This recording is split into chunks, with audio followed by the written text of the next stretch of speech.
The sound of shattering glass rang through the auditorium as my mother hurled my National Science Award to the floor, splintering it into glittering fragments. Gasps rippled through the crowd. Scientists, university officials, media, all frozen in disbelief. "You don't deserve this," she screamed, eyes blazing. "Your brother needs this more than you. You're just being selfish with your success." I stood frozen on stage, clutching the microphone, blinking beneath the bright lights. I'm Dr. Elizabeth Carter. At 28, I had just been honored with the National Innovation Award in Biomedical Engineering for developing a groundbreaking early cancer detection method. This ceremony at Princeton should have been the proudest moment of my life. Instead, it had become a public spectacle. My father stood beside her, silent but complicit. And James, my younger brother, watched from the front row, a smug grin on his face.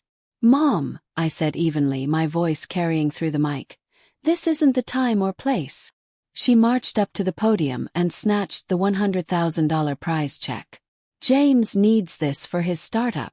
He has potential, real potential. Unlike your pointless research." Phones were already out, recording every second.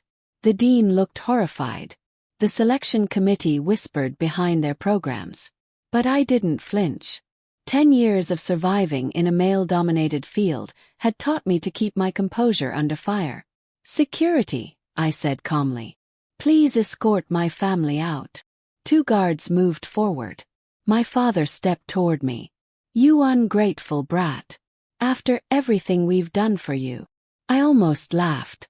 "You mean using my college fund to bankroll James's failed business? Or selling my car for his revolutionary app that never launched?" My mother tried to tear the check as the guards reached her. "James deserves success," she shrieked. "You just got lucky." Lucky. That word echoed in my mind as they were dragged out of the hall. Lucky wasn't working 3 jobs to fund my research. Lucky wasn't losing sleep writing grant proposals while watching my savings disappear into James's black hole of ambition. The ceremony ended awkwardly. A few hesitant claps, sympathetic looks, quiet apologies. I knelt to gather the broken glass when Dr. Sarah Williams, head of our department, approached. "Elizabeth," she said, laying a hand on my shoulder, "6 investors just called. They saw the live stream. They're furious. But they're also very interested in your work." "Live stream?" I asked, stunned. She held up her phone. My mother's meltdown had already gone viral.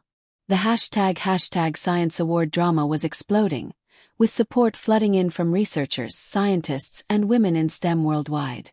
"Your poise in the face of all that," she said. It didn't go unnoticed. Later, while driving home, my phone wouldn't stop buzzing. Notifications, messages, emails. But one message made me pull over. It was from the university president. "Dr. Carter, in light of today's incident, I'd like to meet Monday morning. Your research has drawn attention from several major benefactors. Please be here at 9 a.m. As the sun dipped below the horizon, I sat in my car reflecting on everything I'd endured.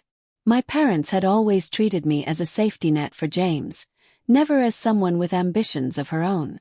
They thought they were humiliating me. But all they did was amplify my voice. Monday morning came fast. The president's office was full. Foundation reps, pharma execs, even the governor's science advisor. "Dr. Carter," President Anderson said, "your research was already impressive. But your grace under pressure brought extraordinary visibility to this institution."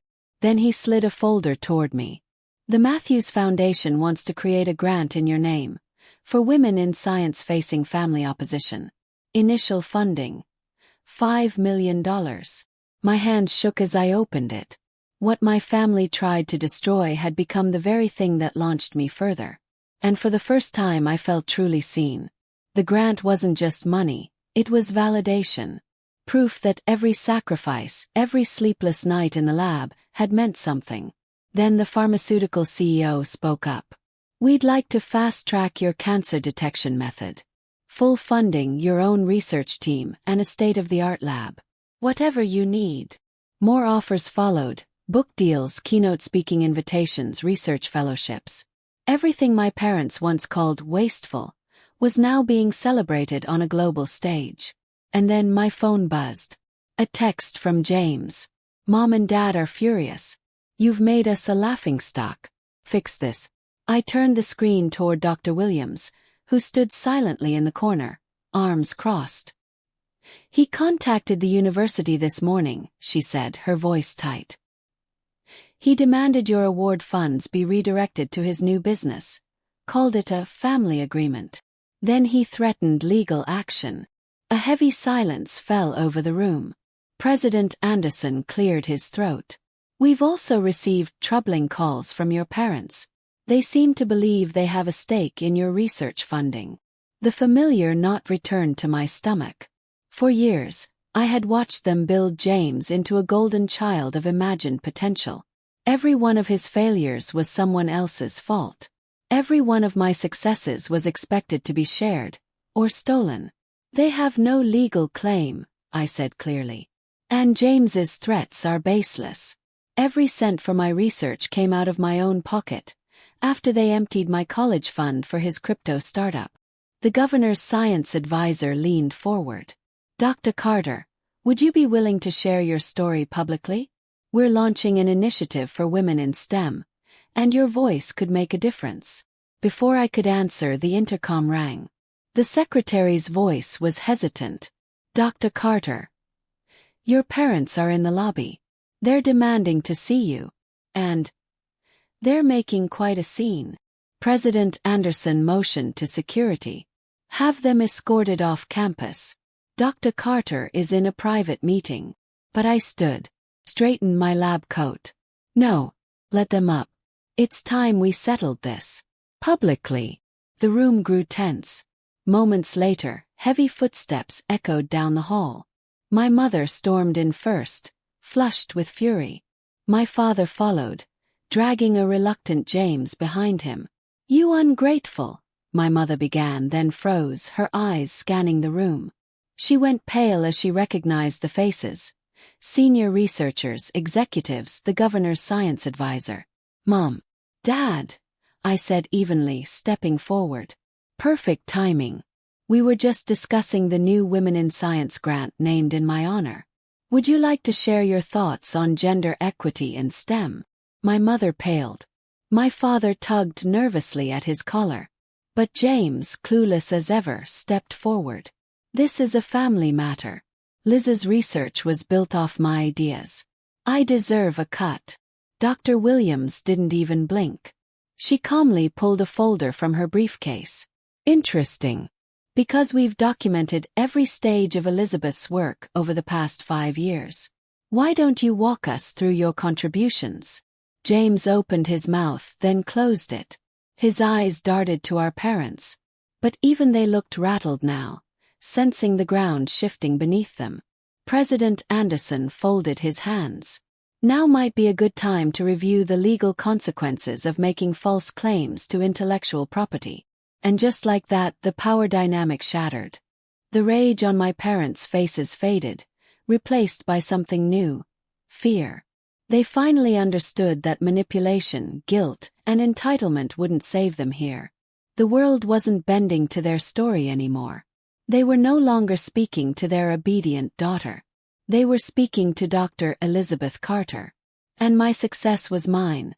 Earned, owned, and no longer up for negotiation. I think we're done here, I said firmly, standing tall. Security will show you out. Turned to James. And next time you try to steal someone's work, make sure there aren't a dozen witnesses, and 5 years of documentation to prove otherwise. As security led them away, I heard my mother's muffled sobs about ungrateful children, and my father's desperate attempts to salvage their dignity. But for the first time, their disappointment didn't affect me. Not even a little. The pharmaceutical CEO cleared his throat once the door shut.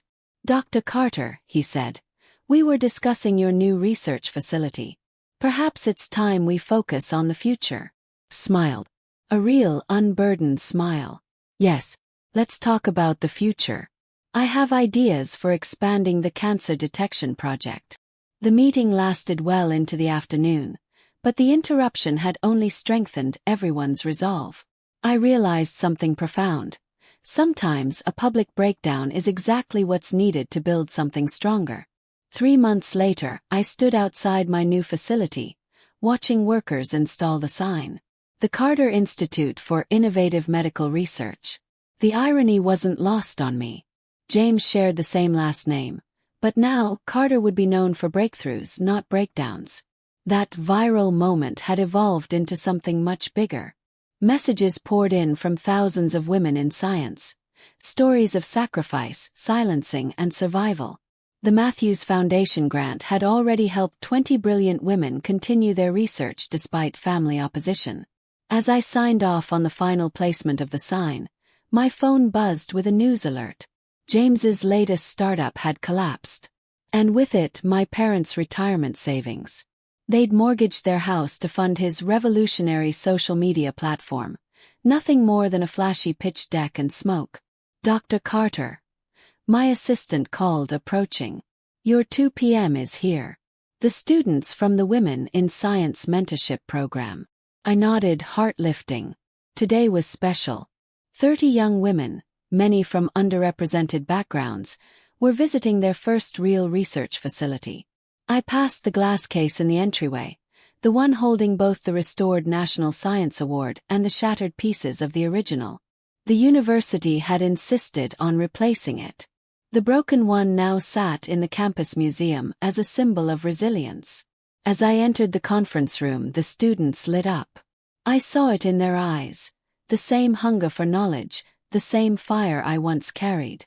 One girl raised her hand right away. Dr. Carter, I saw the video of your award ceremony. My parents say science is a waste of time for girls too. How do you deal with that? Before I could respond, the door opened. It was my mother. She looked smaller, older, her confidence gone. Elizabeth, she said quietly. I need to talk to you. I turned to the students. Watch this, I said.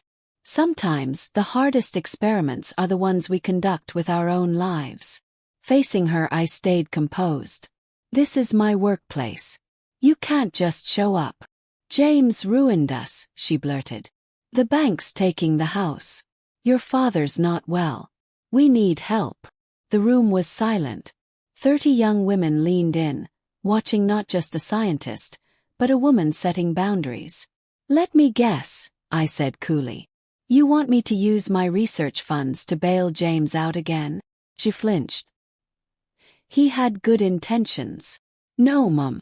He had get-rich-quick intentions. And you enabled him. Over and over. Tears welled in her eyes. We're your family. Yes. And as my family, you should have supported my dreams the way you supported his. Those girls behind you. They're the future I'm investing in. Not James' next scam. But where will we go? I handed her a business card. This is a financial advisor. He helps people rebuild. That's my help, not money. Chance to learn from mistakes. James needs to get a real job. And you both need to stop treating him like a genius who never has to earn anything. She looked at the card, then passed it, to the students, now seeing her not as a threat, but as a lesson. She glanced at the award in the case. I'm sorry I broke it. I was so wrong. Yes, you were. But that broken award started something much bigger than any of us. I turned back to the students. Now I have a class to teach. These girls deserve my full attention. As my mother quietly left, one student whispered, That was amazing. You're so strong. Smiled. Strength isn't about never needing help. It's about knowing when to give it, and how to give it wisely. The rest of the afternoon was spent showing them the labs, the breakthroughs, and most importantly, the possibilities. Several would go on to become the first recipients of our scholarship program. That evening, as I reviewed grant applications, Dr. Williams stopped by my office. Heard your mother stopped by, she said, amused. Also heard you're funding a financial literacy course at the community college. Shrugged. Anonymous donation. Maybe James will finally learn how money works. He grinned. You know, when that award shattered, we all thought it was a tragedy. Turns out, I said, gazing out at the sun setting over the research wing, it was just the catalyst. My phone buzzed again. A new text from James. They're making me get a real job. This is all your fault. I smiled as I typed. Well, it's your success. Enjoy it. I turned to Dr. Williams and picked up the latest proposal from the scholarship pile. Now let's change some more lives. Because sometimes the best revenge is building something better.